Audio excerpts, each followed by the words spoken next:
In this video, I will teach you how you can record voiceovers inside screenstudio. There is no built-in option to record voiceovers, but there is a trick I can guide you in this real quick tutorial. So first of all, you need to open screenstudio beta or screenstudio normal and start recording like this. Open the screen recording software, go to recording and start recording. Open a document and start reading. Okay, I'm gonna do that.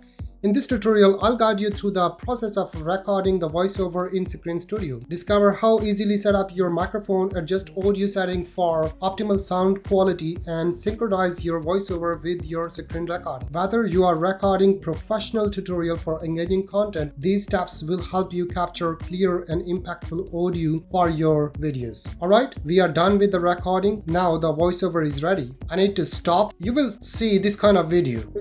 Okay, I'm gonna do that. Just go to save option here, close, and save and close. Now go to your gallery wherever the project is saved. I'm gonna go for Finder. Here is the project.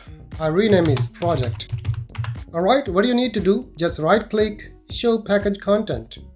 Recording. Here is my camera and here are the audio files. Opening document. You will see two audio files because I'm also recording in the normal version, so this is here. Now just need to copy and go to anywhere in the folder and paste this audio, Command V, and you got an audio voiceover. You can use it anywhere in the video, and furthermore you can just go to see the screen recording here. That's your face cam. Go copy this one as well, go to another folder and paste this one here. Now you have two recordings there, and if you need talking head of your face cam in a full screen mode, then I have dedicated video here. You can do it in the screen recording. I hope this has helped you to fix the voiceovers things inside screenstudio. If you like this video, thumbs up and subscribe. I'll see you in the next one. Bye.